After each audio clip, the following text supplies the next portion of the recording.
ಎಲ್ರಿಗೂ ನಮಸ್ಕಾರ. ಇವತ್ತಿನ ಈ ವಿಡಿಯೋನಲ್ಲಿ ಕರ್ನಾಟಕ ಪರೀಕ್ಷಾ ಪ್ರಾಧಿಕಾರ KEAನವರು ಕರೆದಿರುವಂಥ ಹೊಸ ನೋಟಿಫಿಕೇಷನ್ ಬಗ್ಗೆ ಸಂಪೂರ್ಣ ಮಾಹಿತಿ ತಿಳಿಸ್ಕೊಡ್ತೀನಿ. ವಿಡಿಯೋವನ್ನು ಮಿಸ್ ಮಾಡದೆ ಕೊನೆವರೆಗೂ ನೋಡಿ. ಮತ್ತು ಈ ಹುದ್ದೆ ಸಂಪೂರ್ಣವಾಗಿ ಕಲ್ಯಾಣ ಕರ್ನಾಟಕದ ಭಾಗಕ್ಕೆ ಸಂಬಂಧಿಸಿರುತ್ತೆ. ಇಲ್ಲಿ ನೋಡ್ಬೋದು ನೀವು, ದಿನಾಂಕ 31/10/2025 ಪ್ರಕಟಣೆಗೊಂಡ ಹುದ್ದೆಯಾಗಿರುತ್ತೆ. ಇದು ಹುದ್ದೆಗಳ ವಿವರ ಬಗ್ಗೆ ನೋಡೋದಾದರೆ, ಕರ್ನಾಟಕ ರಾಜ್ಯ ಸಣ್ಣ ಕೈಗಾರಿಕೆಗಳ ಅಭಿವೃದ್ಧಿ ನಿಗಮದಲ್ಲಿ ಖಾಲಿ ಇರುವ ಹುದ್ದೆಗಳು ಇವಾಗಿರ್ತವೆ. ಒಂದನೇದಾಗಿ ವ್ಯವಸ್ಥಾಪಕರು ಗ್ರೂಪ್ ಎ ಹುದ್ದೆ 1 ಹುದ್ದೆ ಖಾಲಿ ಇರುತ್ತೆ. ಸಹಾಯಕ ವ್ಯವಸ್ಥಾಪಕರು ಗ್ರೂಪ್ ಬಿ ನಲ್ಲಿ 2 ಹುದ್ದೆ ಖಾಲಿ ಇರುತ್ತೆ. ಹಿರಿಯ ಸಹಾಯಕರು ಗ್ರೂಪ್ ಸಿ ನಲ್ಲಿ 2 ಹುದ್ದೆ ಖಾಲಿ ಇರುತ್ತೆ. ಕಿರಿಯ ಸಹಾಯಕರು ಗ್ರೂಪ್ ಸಿ ನಲ್ಲಿ 5 ಹುದ್ದೆ ಖಾಲಿ ಇರುತ್ತೆ. ಸಹಾಯಕ ಅಭಿಯಂತಕರು ಸಿವಿಲ್ನಲ್ಲಿ 1 ಹುದ್ದೆ ಖಾಲಿ ಇರುತ್ತೆ. ಒಟ್ಟು 11 ಹುದ್ದೆಗಳು ಖಾಲಿ ಇರ್ತವೆ. ಈ ಹುದ್ದೆಗಳಿಗೆ ಶೈಕ್ಷಣಿಕ ವಿದ್ಯಾರ್ಥಿ ಏನು ಬೇಕಂತ ನೋಡೋದಾದರೆ, ವ್ಯವಸ್ಥಾಪಕರು ಗ್ರೂಪ್ ಎಗೆ ಮಾಸ್ಟರ್ ಡಿಗ್ರಿ ಮುಗಿದಿರಬೇಕಾಗಿರುತ್ತೆ. ಸೈನ್ಸ್, ಕಾಮರ್ಸ್, ಆರ್ಟ್ಸ್ನಲ್ಲಿ ಮಾಸ್ಟರ್ ಡಿಗ್ರಿ ಆಗಿರಬೇಕಾಗಿರುತ್ತೆ. ಸಹಾಯಕ ವ್ಯವಸ್ಥಾಪಕರು ಗ್ರೂಪ್ ಬಿ ನಲ್ಲಿ ಡಿಗ್ರಿ ಮುಗಿದಿರಬೇಕಾಗಿರುತ್ತೆ. ಯಾವುದೇ ಡಿಗ್ರಿ ಆದರೂ ನಡೆಯುತ್ತೆ. ಹಿರಿಯ ಸಹಾಯಕರಲ್ಲಿ ಡಿಗ್ರಿ ಆಗಿರಬೇಕಾಗಿರುತ್ತೆ. ಮತ್ತು ಕಿರಿಯ ಸಹಾಯಕರು ಗ್ರೂಪ್ ಸಿ ನಲ್ಲಿ ನಿಮ್ಮದು PUC ಮುಗಿದಿರಬೇಕಾಗಿರುತ್ತೆ ಮತ್ತು ಕಂಪ್ಯೂಟರ್ ನಾಲೆಜ್ ಕೂಡ ಬೇಕಾಗಿರುತ್ತೆ.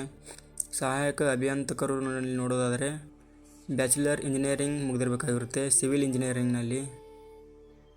ಈ ಹುದ್ದೆಗೆ ನೋಡೋದಾದರೆ ಪಿಂಚಣಿ ಸೌಲಭ್ಯ ಇರುವುದಿಲ್ಲ.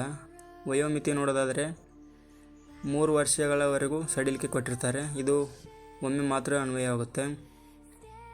ಅಂದರೆ ಸಾಮಾನ್ಯ ಅಭ್ಯರ್ಥಿಗಳಿಗೆ 38 ವರ್ಷಗಳು, ಪ್ರವರ್ಗ 2A 2B 3A 3B ಅಭ್ಯರ್ಥಿಗಳಿಗೆ 41 ವರ್ಷಗಳು, ಪರಿಶಿಷ್ಟ ಜಾತಿ ಪರಿಶಿಷ್ಟ ಪಂಗಡ ಪ್ರವರ್ಗ 1 ಅಭ್ಯರ್ಥಿಗಳಿಗೆ 43 ವರ್ಷಗಳು ಆಗಿದ್ದರೂ ನಡೆಯುತ್ತೆ.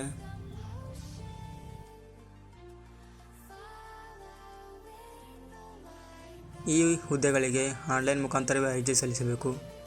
ಅರ್ಜಿ ಸಲ್ಲಿಸುವ ವಿಳಾಸ cet.online.karnataka.gov.in ಅಥವಾ KEA ವೆಬ್ಸೈಟ್ನಲ್ಲಿ ಅರ್ಜಿ ಸಲ್ಲಿಸಬಹುದು.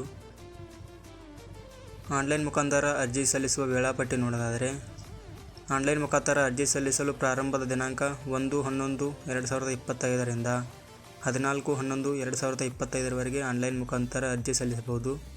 ಶುಲ್ಕವನ್ನು ಪಾವತಿಸಲು ಕೊನೆಯ ದಿನಾಂಕ 15/11/2025 ಸಂಜೆ 4 ಗಂಟೆಯೊಳಗೆ ಆನ್ಲೈನ್ ಮುಖಾಂತರ ಪಾವತಿಸಬೇಕಾಗಿರುತ್ತೆ. ಆನ್ಲೈನ್ ಅರ್ಜಿ ಶುಲ್ಕ ಎಷ್ಟು ಇದೆ ಅಂತ ನೋಡೋದಾದರೆ, ಸಾಮಾನ್ಯ ಅರ್ಹತೆ ಮತ್ತು ಇತರೆ ಪ್ರವರ್ಗಗಳು 2A 2B 3A 3Bನವರು 750 ಇರುತ್ತೆ ಶುಲ್ಕ. ಪರಿಶಿಷ್ಟ ಜಾತಿ ಪರಿಶಿಷ್ಟ ಪಂಗಡ ಪ್ರವರ್ಗ 1 ಮಾಜಿ ಸೈನಿಕರು ಮತ್ತು ತೃತೀಯ ಲಿಂಗಿಗಳಿಗೆ 500 ರೂಪಾಯಿ ಇರುತ್ತೆ. ವಿಶೇಷ ಚೇತನ ಅಭ್ಯರ್ಥಿಗಳಿಗೆ 250 ರೂಪಾಯಿ ಇರುತ್ತೆ. ಮತ್ತು ವಿಶೇಷ ಚೇತನ ಅಭ್ಯರ್ಥಿಗಳು 40% ಹೆಚ್ಚು ಅಂಗವಿಕಲತೆ ಹೊಂದಿದ್ದರೆ ಅದರ ಸರ್ಟಿಫಿಕೇಟ್ ಕೂಡ ಬೇಕಾಗಿರುತ್ತೆ. ಈ ಹುದ್ದೆಗಳಿಗೆ ಎಕ್ಸಾಮ್ ಯಾವ ಥರ ಇರುತ್ತೆ ಅಂತ ನೋಡೋದಾದರೆ, ಈ ಹುದ್ದೆಗಳಿಗೆ ಸಂಪೂರ್ಣವಾಗಿ ಆಫ್ಲೈನ್ ಮುಖಾಂತರ ಎಕ್ಸಾಮ್ ಇರುತ್ತೆ. ಅಂದರೆ OMR ಮುಖಾಂತರ ಎಕ್ಸಾಮ್ ಕಂಡಕ್ಟ್ ಮಾಡ್ತಾರೆ.